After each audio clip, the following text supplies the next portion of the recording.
Bom dia, meus queridos irmãos.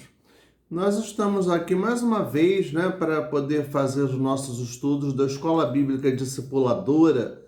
E hoje nós vamos estudar a lição número 7 da revista Palavra e Vida. E essa lição número 7, nessa revista Palavra e Vida, nós estamos estudando os 10 mandamentos para os dias atuais. Ou seja, nós estamos estudando cada um dos 10 mandamentos aplicados à realidade que a gente vive hoje em dia, a partir da base bíblica, daquilo que Deus fala para nós. E estaremos estudando hoje a lição 7, não matarás. Nessa lição, nós temos um texto básico, que é o texto que está em Êxodo 20, versículo 13. Não matarás. Um versículo pequeno, simples. Não matarás. É o texto base da lição de hoje. Estaremos agora orando, pedindo a direção do nosso Deus para essa aula que aqui teremos nessa manhã e vamos interceder a Deus para que o Espírito de Deus dirija tudo quanto será feito aqui. Oremos. Senhor nosso Deus, nosso Pai, nós nos colocamos nas Tuas mãos. Queremos Te agradecer pela Tua misericórdia, pelo Teu poder, Pai, porque Tu tens estado conosco, Senhor, em cada momento, em cada instante, Senhor. E Te pedimos, Pai, que Tu tenhas misericórdia da minha vida, Senhor, que Tu possas, ó Pai, me usar como instrumento Teu nessa aula, Pai, que eu possa falar as palavras vindas de Ti, Senhor, que o Teu Espírito Santo possa me instruir, me usar, me orientar naquilo que eu vou colocar aqui para essa aula, para essa lição. Toma-nos nas Tuas mãos, ó Deus, abençoa-nos, Senhor, abre, Senhor, o entendimento de todos nós que estaremos vendo e ouvindo esta aula, Senhor Deus, que Tu possas, ó Pai, fazer uma obra grandiosa na vida de cada um de nós. Senhor, muito obrigado porque Tu tens estado conosco, Pai, porque Tu tens nos dirigido, nos orientado, Senhor, em nome de Jesus, amém. Nos diz aqui na lição 7, estancando o sangue. Então, estancando o sangue, quando o Deus revelou a Moisés os 10 mandamentos, no 7º mandamento, não no 6º mandamento, não matarás. Isso foi uma advertência, porque deveria se manter nos relacionamentos humanos o amor, o respeito, a boa convivência entre todas as pessoas. Infelizmente, não é isso o que a humanidade tem vivido. Ao longo da história, nós temos aí uma série de problemas de violência que tem levado a inúmeras mortes, assassinatos, por diversos motivos, por diversas razões. Nos diz aqui na revista que 60 pessoas são assassinadas a cada hora, segundo dados da OMS, a Organização Mundial da Saúde, que é uma das entidades ligadas à ONU, Organização das Nações Unidas. E o 6º mandamento deixa bem claro: matar contraria os princípios do Criador. Assassinar é pecado. Então vemos que desde a descoberta do Brasil vem acontecendo no nosso país um banho de sangue a descoberta, a colonização, a conquista, o desbravamento do território brasileiro pelos portugueses gerou muitas mortes. O domínio da coroa portuguesa sobre o Brasil. Muitas mortes aconteceram no nosso território. Vemos que numa pesquisa feita em 2017, registrou pelo Datafolha, registrou-se que de cada 3 brasileiros, 1 em cada 3 brasileiros já teve um amigo ou um parente que foi assassinado. E o 6º mandamento nos adverte que matar é pecado. 2 milhões de pessoas morrem de forma violenta a cada ano no mundo. Estima-se que uma pessoa cometa suicídio a cada 40 segundos. Uma pessoa morre a cada minuto de forma violenta. E 35 pessoas são mortas por hora decorrente de guerras, de conflitos, né? De situações que se sucedem no nosso planeta. Cada vez mais os exércitos policiais e bandidos estão se armando até os dentes. Armando vem de armar. Poder de morte, poder bélico, poder de guerra. Por que será que a humanidade insiste em ferir o 6º mandamento? Talvez esse questionamento não passe pela sua cabeça de fazer mal a alguém, tampouco de matar alguém. Não seja, né? E esperamos que realmente não seja parte integrante da sua índole, do seu caráter. Mas, infelizmente, de algumas pessoas, isso faz parte. Isso é uma característica própria. E uma característica, por sinal, muito ruim, né? Entretanto, por que será que Jesus não apenas alertou sobre este mandamento, mas o potencializou? Então, o que quer dizer com isso? Jesus confirmou este mandamento e deu uma amplitude ao seu sentido, deixou de uma forma mais explicada, confirmado e mais detalhado, quando nos disse o seguinte, o que está lá em Mateus 5, nos versículos 21 e 22, quando diz: ouvistes que foi dito aos antigos, não matarás. Eu, porém, vos digo que todo aquele que, sem motivo, se irá contra seu inimigo, estará sujeito a julgamento. E quem proferir um insulto a seu irmão estará sujeito a julgamento do tribunal. E quem lhe chamar tolo estará sujeito ao inferno de fogo. Mateus 5, 21 e 22.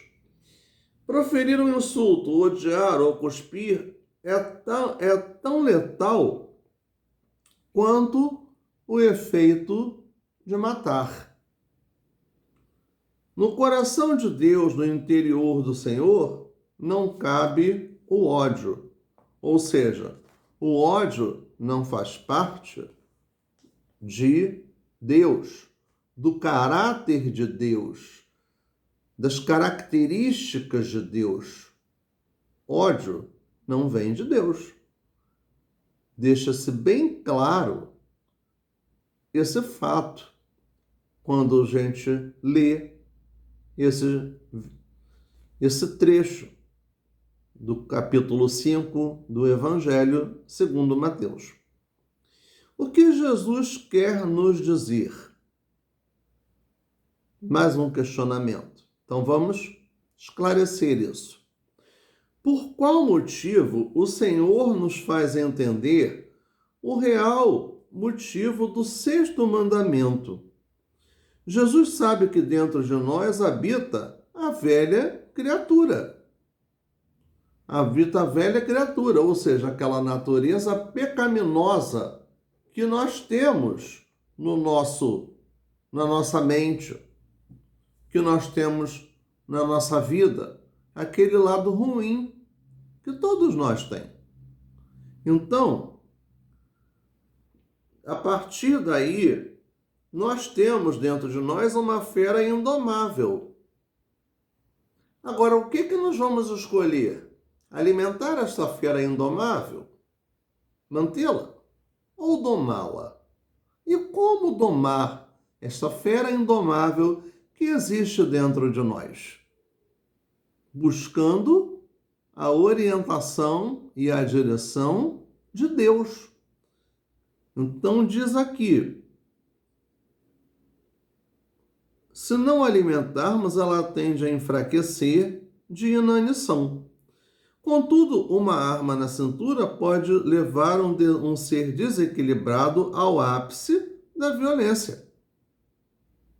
Há uma ilustração aqui posta na revista que nos diz o seguinte: certa vez um rapaz me contou que estava muito angustiado. Seus punhos estavam cerrados, seu rosto vermelho de raiva. Ao indagá-lo do porquê, ele me disse que alguém bateu em seu automóvel e não parou para negociar o conserto. Ele perseguiu o veículo por vários quarteirões, mas o outro motorista é habilidoso e fugiu. Ele me disse que, se estivesse armado, algo de pior poderia ter acontecido. Eu lhe disse que o pior estava acontecendo, pois o motorista que causou o acidente tinha ido embora da cena do crime, mas ainda estava dentro do peito da vítima, o fazendo sofrer e elaborar os mais sórdidos planos de vingança. Jesus espera mais dos seus discípulos do que da lei. A lei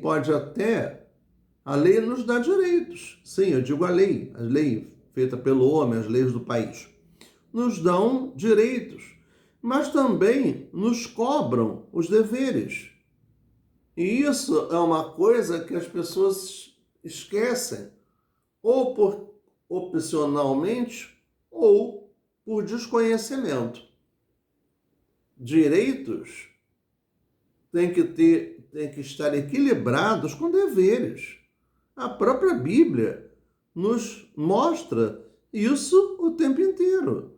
Precisa haver um equilíbrio entre direitos e deveres para poder haver democracia, para poder haver direitos iguais para todos, que dificilmente conseguiremos chegar a um cumprimento completo dessa situação. Porém, é uma coisa que, se nós não buscarmos, não cumprirmos, as coisas se tornarão cada vez pior. Por que a sociedade atual violenta este mandamento? Porque ainda se mata tanto. As respostas a seguir são as interpretações mais prováveis e, uma vez compreendida, podem servir de estanque desta hemorrágica violência. Então, por que o autor usou essa expressão hemorrágica violência? Porque é uma violência que provoca muita morte, há muito derramamento de sangue, falta de compreensão, falta de amor fraternal, falta principalmente de temor a Deus. Porque, havendo o temor a Deus, não nos resta nenhuma dúvida de que esse mandamento seria realmente cumprido. Porque quem age assim, por exemplo, quando a gente diz no popular, tem sangue nos olhos. O que significa então sangue nos olhos? Ou seja, significa a pessoa cultuar a violência na sua mente, nas suas atitudes, nas suas palavras.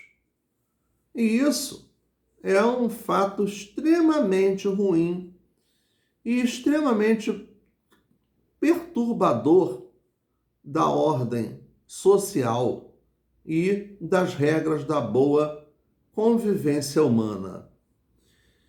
O primeiro item, citado aí agora há pouco, nos diz o seguinte: o pecado como causa principal. A morte não é um castigo de Deus, mas uma consequência do pecado humano. Como nos diz em Romanos 6, na carta aos Romanos, capítulo 6, versículo 23. Porque o salário do pecado é a morte, mas o dom gratuito de Deus é a vida eterna por Cristo Jesus, nosso Senhor. O salário do pecado é a morte. O pecado nos leva à morte não somente física, mas também à morte espiritual. Então, o que seria então a morte espiritual? É uma separação total, completa de Deus, da misericórdia, do amor de Deus e da salvação em Cristo Jesus. Graças à bondade do Senhor, tal salário não é pago antecipadamente, porque a graça de Deus nos concede o perdão mediante o arrependimento, né? A graça, as duas situações que permeiam a palavra de Deus, a lei e a graça, que se complementam. A lei hoje se cumpre na graça, né? O salário do pecado é a morte, sim, está na lei. Mas o dom gratuito de Deus é a vida eterna por Cristo Jesus. Isso é a graça. Então nós não podemos deixar de fazer essa analogia ou comparação entre a lei, que é o que está no Antigo Testamento, com a graça, que é o que está no Novo Testamento. As primeiras mortes acontecem no Éden. Adão e Eva não caem, mas devido ao seu pecado morrem diante da credibilidade do Criador. Ou seja, Adão e Eva desobedeceram a Deus. A vida eterna no jardim do Éden, eles perderam pelo seu pecado, o seu pecado da desobediência. Eles foram tentados e caíram na tentação. Então, logo a partir daí, mais duas mortes são registradas, porque 2 animais foram mortos porque Deus deu a eles o quê? Túnicas de peles para que eles se vestissem, que está lá em Gênesis 3, 21. Eles não tinham noção de pecado, noção da malícia, mas passaram a ter e se vestir. Descobriram que estavam nus, sem roupa, né? Então passaram a usar roupas. Os animais de quem Deus tirou as peles foram os primeiros que morreram. Isso implica em dizer que quando pecamos, inocentes pagam por tal desvio.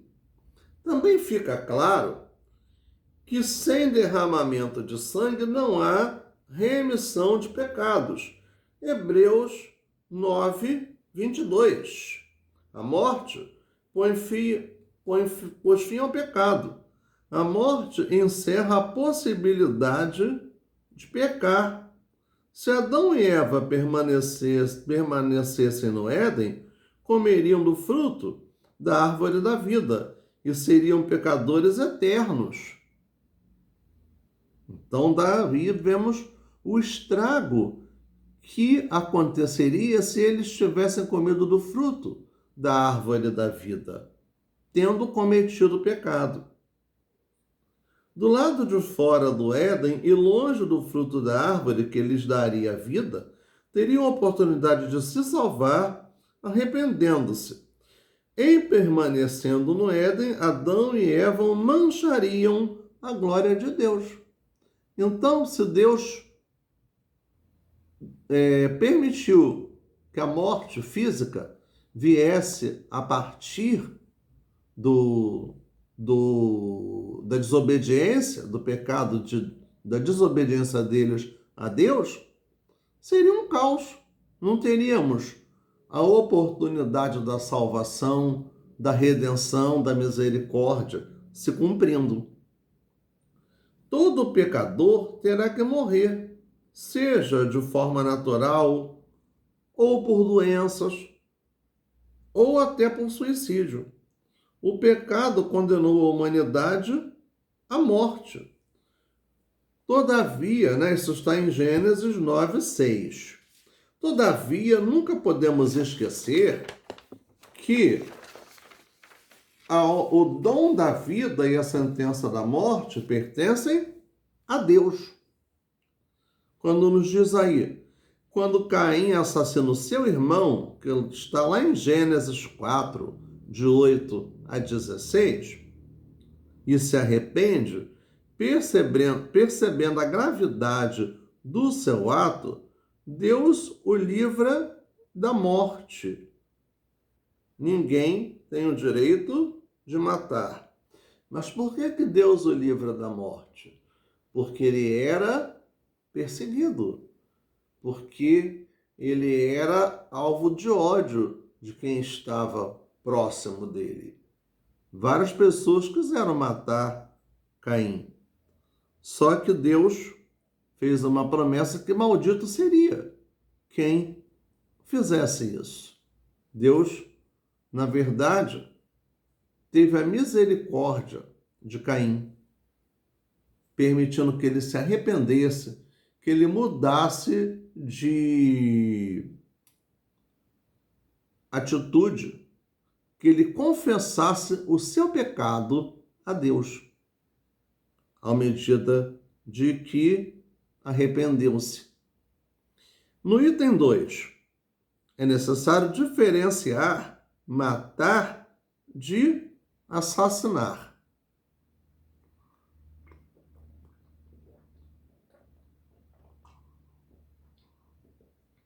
Matar e assassinar.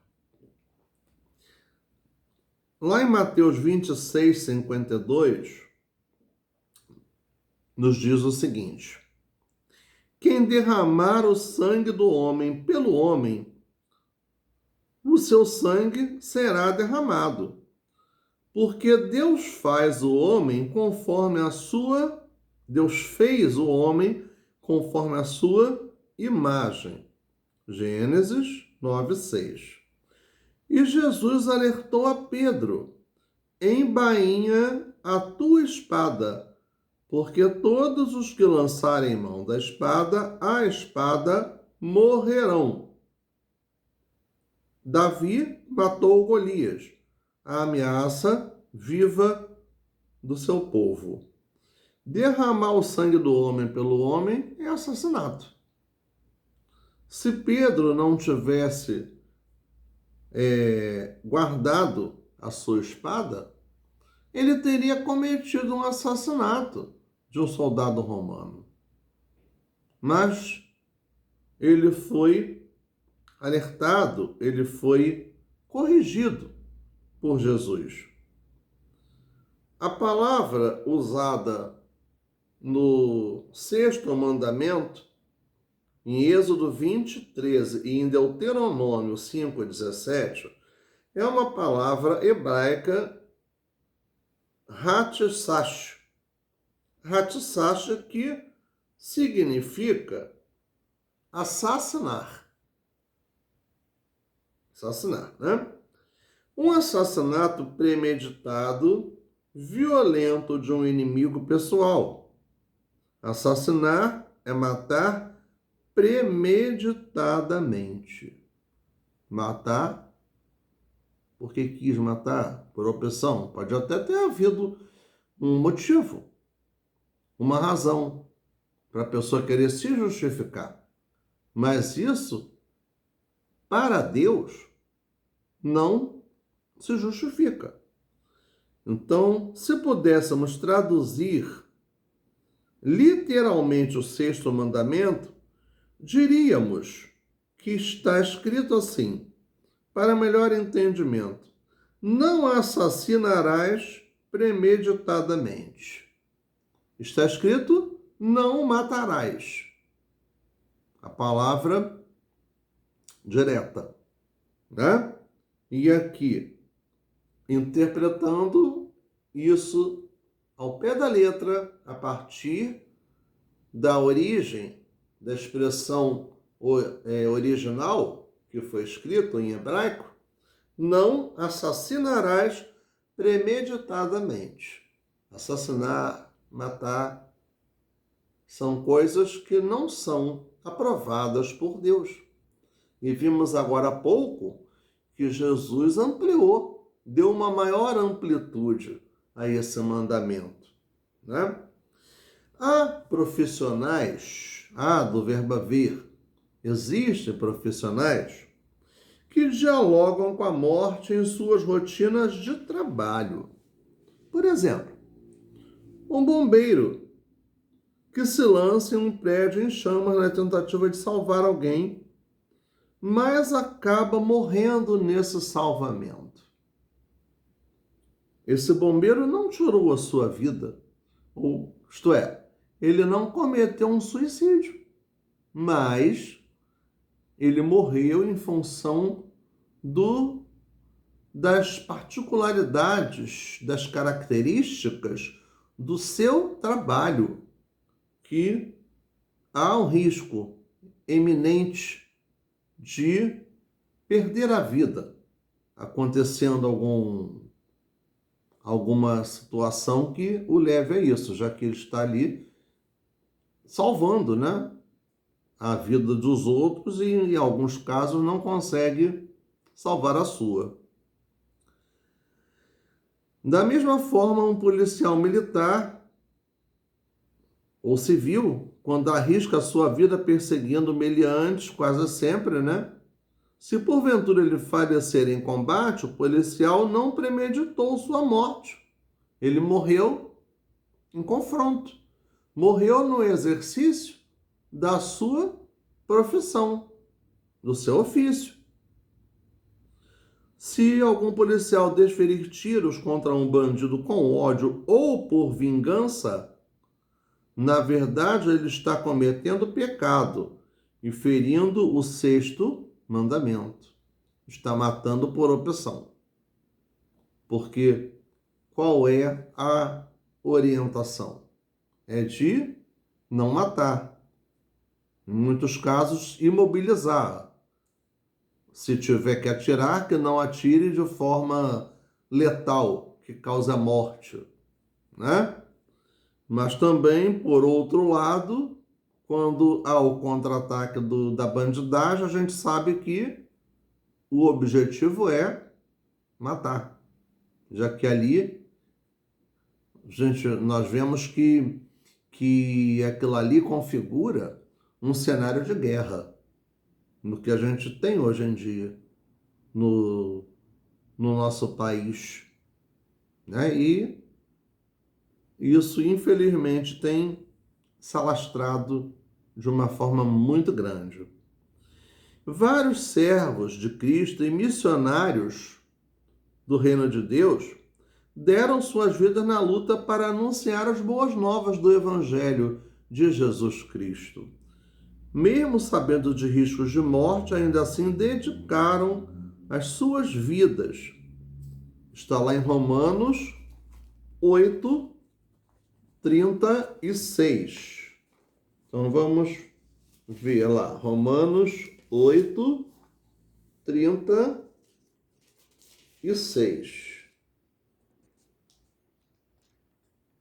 Como está escrito, por amor de ti, somos entregues à morte todo o dia. Fomos reputados como ovelhas para o matadouro. Nós estamos sujeitos, estamos propensos a enfrentar a morte a qualquer momento, em função de, por exemplo, estar pregando o Evangelho de Jesus num local, num país onde a pregação do Evangelho é proibida, onde os cristãos são perseguidos. Isso se dá em países dominados pelo islamismo, pela religião muçulmana, onde não é permitido que se pregue a palavra de Deus. Tá? A gente aconteceu isso em alguns países, né, que viveram sob o sistema socialista, em que não era também permitida a palavra de Deus, as igrejas existiam de forma clandestina, mas não podiam se tornar públicas, porque essas pessoas corriam risco de vida, né? Hoje não temos mais essa realidade socioeconômica, né? Mas em muitos países há uma perseguição. As pessoas sabem que vão se expor, né? Que estão correndo esse risco, mas estão assumindo esse risco para poder falar do amor de Jesus. No item 3, não há exceções no sexto mandamento. Não matarás, exceto quando alguém lhe atacar. Exceto quando você precisar fazer um aborto. Excesso quando tiver alguém num estado terminal desligando os aparelhos, as máquinas que o mantêm vivo. Isso não existe no sexto mandamento, lá quando foi colocado por Moisés, né? Quando Moisés recebeu de Deus essa orientação e colocou isso para o povo. Também não foram abertas exceções para que se cumprisse quando Jesus cumpriu o seu ministério na terra. Então, fica claro que é bem definido, não matarás. E fim de papo, como dizemos hoje em dia, né? Então não há exceção. Isso é uma proibição absoluta. Não matarás. Mas será que há exceções para o aborto ou para a eutanásia? A resposta, dentro da Bíblia, é não. Nós vamos ver aqui o andamento da nossa lição. O aborto é a descontinuação da gravidez com ou sem a expulsão do feto, que resulta na morte do feto. A Bíblia esclarece que o nascituro se torna um ser vivo no ventre materno. está em Jeremias 1,5 e em Salmo 139, de 13 a 16. Desde o ventre da tua mãe eu já te conhecia. Nessas duas passagens bíblicas há essa ideia sendo colocada. Davi afirma que alguém, mesmo sendo pecador, pode gerar filhos. Salmo 51:5. Alguns movimentos insistem em afirmar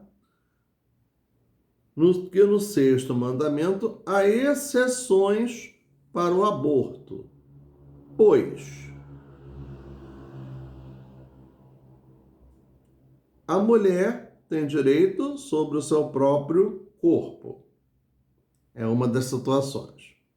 A não autorização do aborto, muitas mulheres recorrem a clínicas clandestinas para o aborto, acarretando problemas graves de saúde.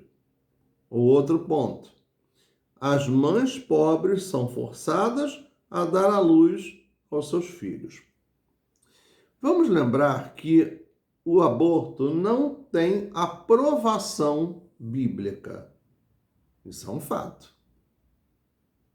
Tá? Não tem aprovação bíblica.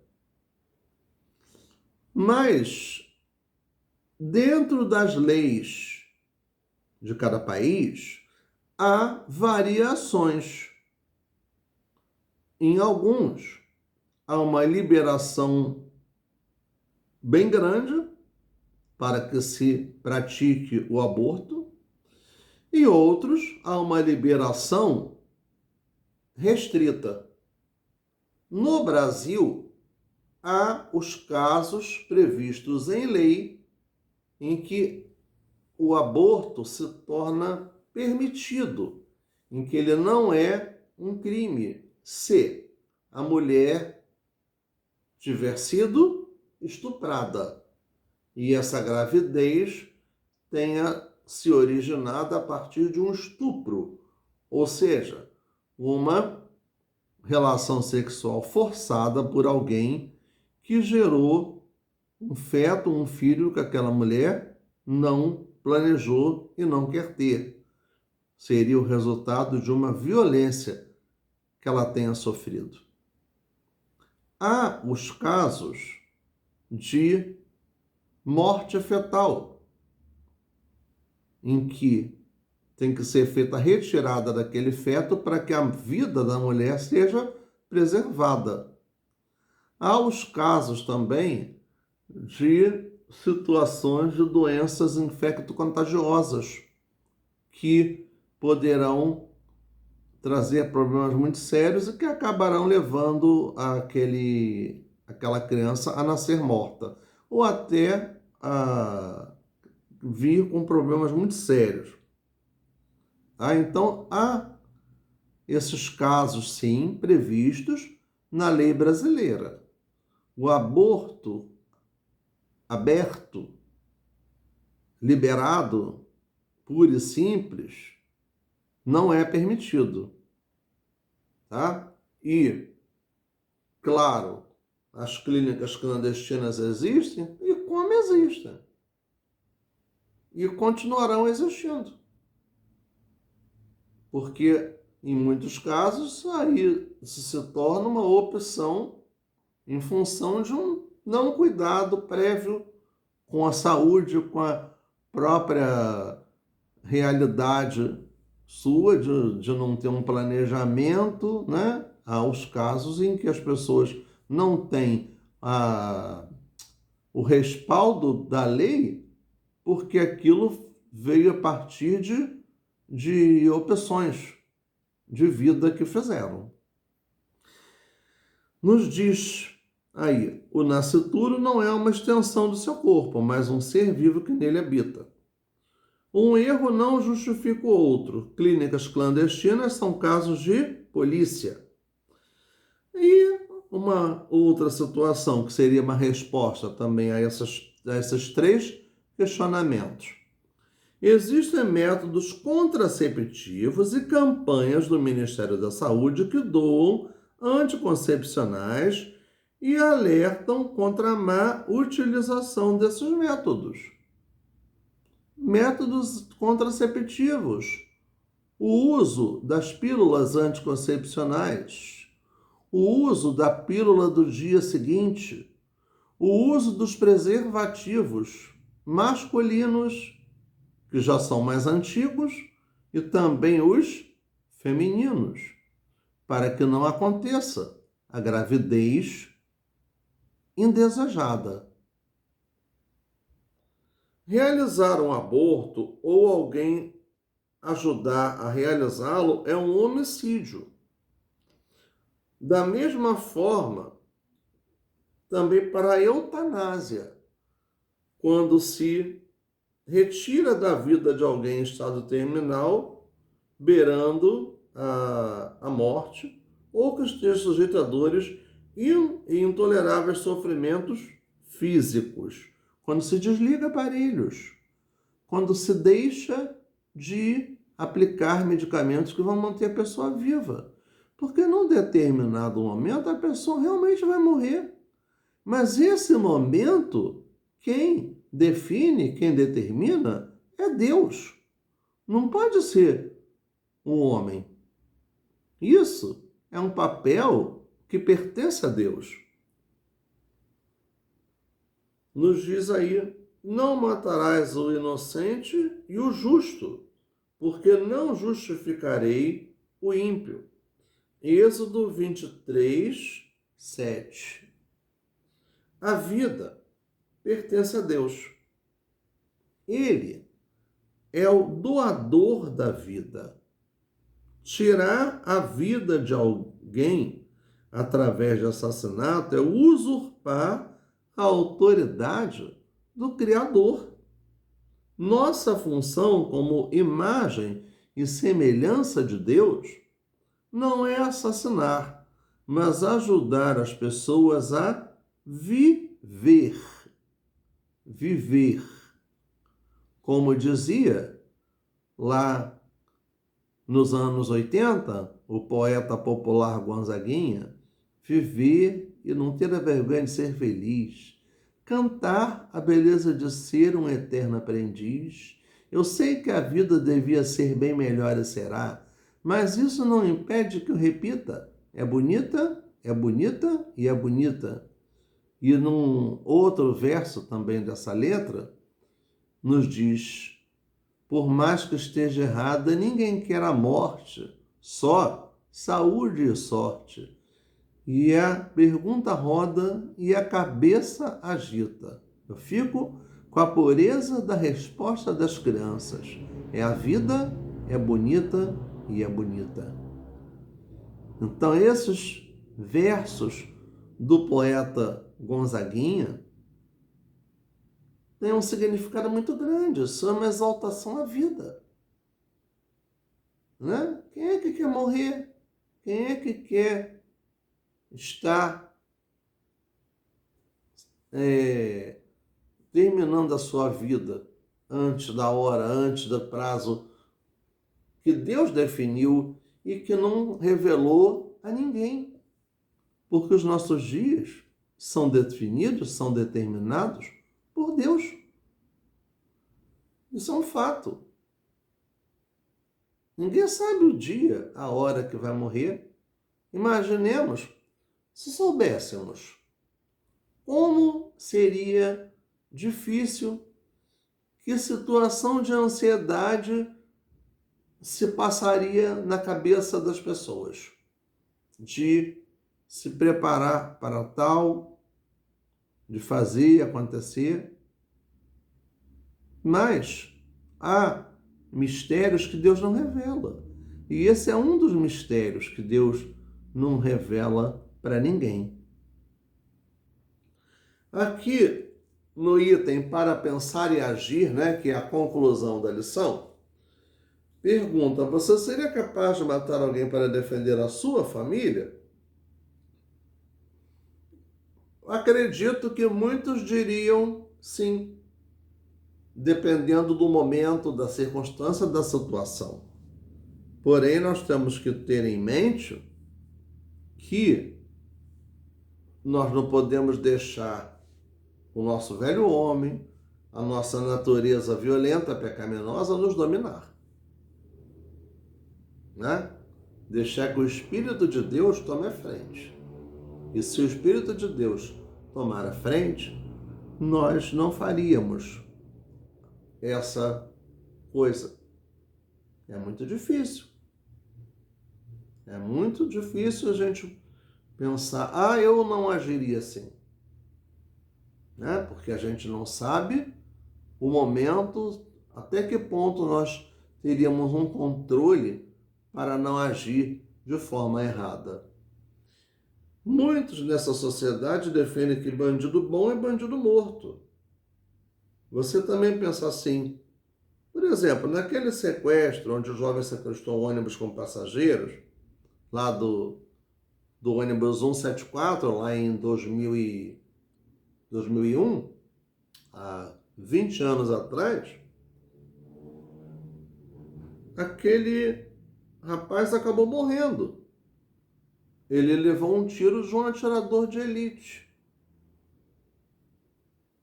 Porque realmente ele não iria libertar aquelas pessoas. Houve uma negociação muito grande e infelizmente, houve morte também de outras pessoas. Uma professora que estava dentro daquele ônibus também morreu. Então, foi um fato assim muito comentado e inclusive depois acabou virando um filme feito por cineastas brasileiros. Tá?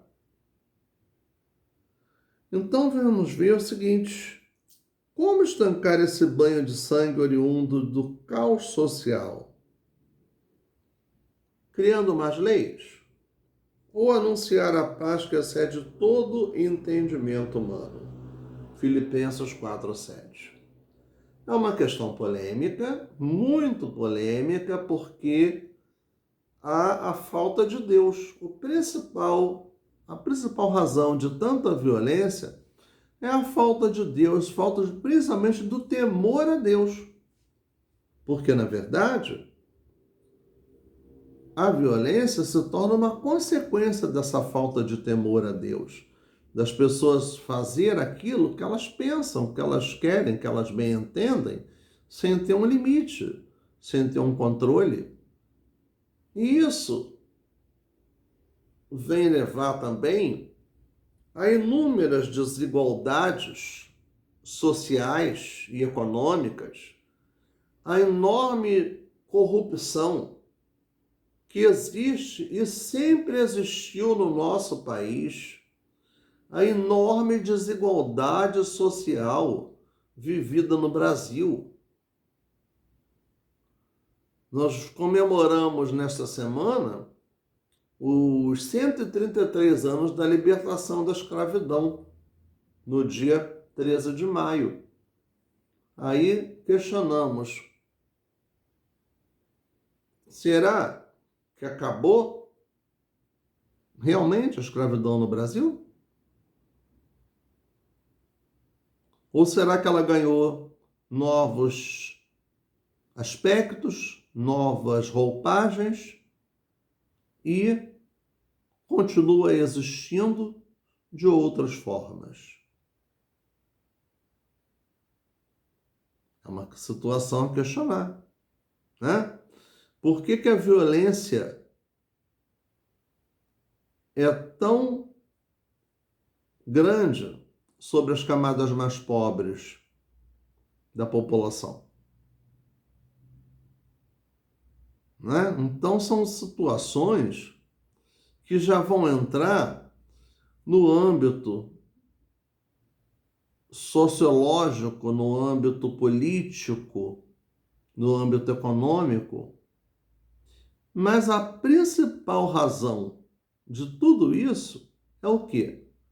É a falta do temor a Deus, que leva a tal situação. Então a gente vê claramente isso. Esse banho de sangue só pode acabar à medida em que a paz, que excede todo o entendimento, estiver presente na vida das pessoas. Isso é um fato, né? Nós não podemos esquecer disso, tá? Então, não matarás, não matarás é uma ordem de Deus. Uma ordem de Deus que precisa ser cumprida. E, além de ser uma ordem de Deus, também, em todos os países do mundo, é um crime. E quem comete isso estará sujeito às penalidades da lei, a ser preso, a ser processado, a ser julgado. Então, nós vemos que se confirma pelas leis dos homens o que já estava bem antes na lei de Deus, tá? E a situação da morte, né, de matar lá no Antigo Testamento, comparada com a realidade de hoje. Havia batalhas, havia guerras, havia conquistas. Por que Deus dava ordem ao povo para que eliminasse toda e qualquer influência dos povos que habitavam as terras conquistadas? Para que eles se mantivessem fiéis a Deus, para que eles não estivessem adquirindo os costumes desses outros povos que eram povos idólatras.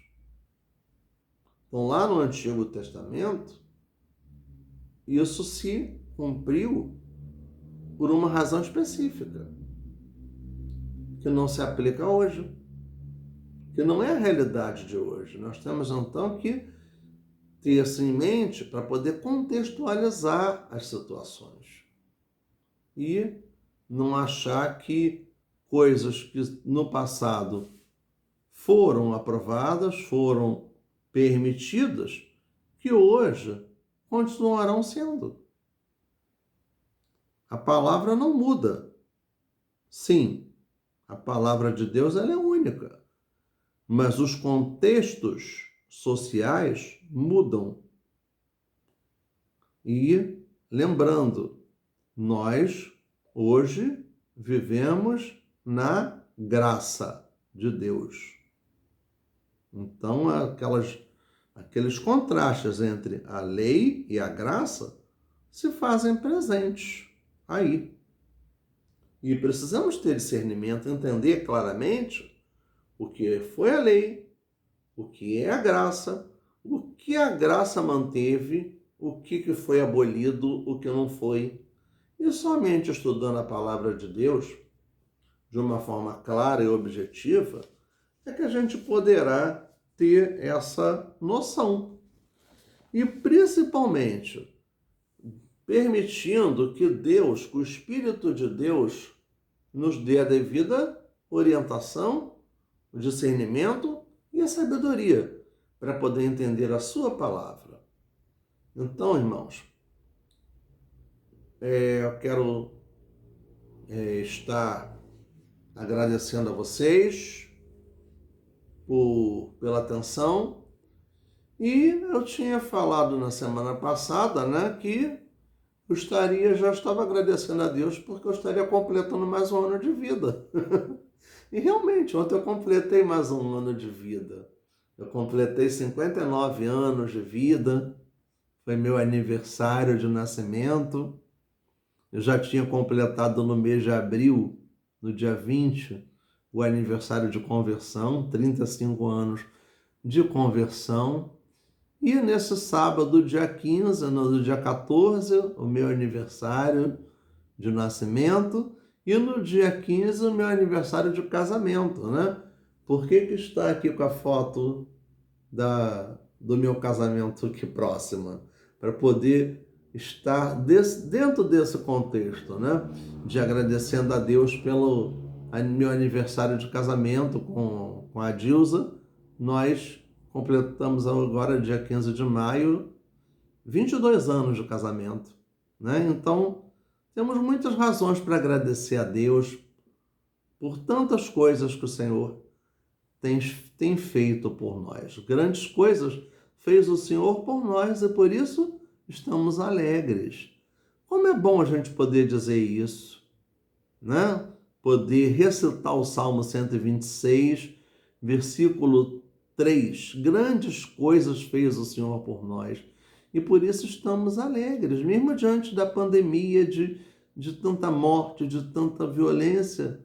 Nós estamos alegres e essa nossa alegria vem do Senhor, vem do Espírito de Deus. Não é uma alegria momentânea, passageira, é uma alegria constante. E sejamos sempre gratos ao nosso Deus pela sua misericórdia, pelo poder que Ele tem, pelo quanto Ele nos agracia com as suas bênçãos sobre a vida de cada um de nós. Oremos então, irmãos, pelas nossas famílias, pela nossa igreja, pela nossa classe, pela nossa professora Jália, por seus familiares, né? Pelo nosso país. São os nossos propósitos de oração que precisam ser postos em prática, tá? No dia 14 agora, né? Eu realmente fiquei muito feliz porque eu recebi muitas mensagens de felicitação pelo meu aniversário, ligações, mensagens que vieram pelo WhatsApp, pessoas que ligaram para mim pelo celular, muitas felicitações também pelo Facebook, né, que é a rede social da qual eu participo. Então, fiquei muito feliz e quero agradecer por todos que estiveram manifestando a sua alegria, compartilhando comigo essa vitória de mais um ano de vida. Então estejamos orando ao Senhor, agradecendo e colocando no seu altar os nossos propósitos de oração. Oremos, irmãos. Senhor nosso Deus, nosso Pai, nós somos-te gratos pela tua graça, pela tua misericórdia, Pai, pelo teu poder. Nós somos-te gratos, Pai, porque por tu poderes conceder, meu Pai, mais um ano de vida, Senhor, por mais um ano de relacionamento conjugal, Senhor Deus, dá-nos a tua direção. Meu Deus, muito obrigado, porque tu tens cuidado de nós. Porque tu tens, Senhor, nos dirigido, nos orientado, tu tens sido extremamente fiel para com as nossas vidas. Pai, nos colocamos nas tuas mãos, nós te rogamos pela tua bênção, sobre o teu poder, sobre todos os irmãos da nossa classe da Escola Bíblica Discipuladora, sobre a nossa igreja, Senhor, sobre a nossa querida professora Jália, os seus familiares. Pai, também te pedimos, Deus, que tu tenhas misericórdia do nosso país, dessa situação crítica de economia, de política, essa crise tão séria que o Brasil tem vivido. Senhor, dá a tua direção sobre o povo brasileiro, Senhor. Tem misericórdia, Senhor, do povo brasileiro, Senhor. Ó Pai, tem misericórdia, Senhor, de todos nós. Sustenta-nos, ó Deus, no meio de tanto problema, de tantas dificuldades, Senhor, porque nós sabemos, Pai, que nem a morte, nem a vida, nem principados, nem potestades nos poderão separar do teu amor, Senhor Deus, porque também sabemos, Pai, que somos mais do que vencedores por meio de Cristo Jesus, que morreu, mas ressuscitou, que venceu a morte, Senhor, para nos dar a vitória pelo seu sangue na cruz derramado, ó Pai. Toma-nos nas tuas mãos, ó Deus, em nome de Jesus. Amém.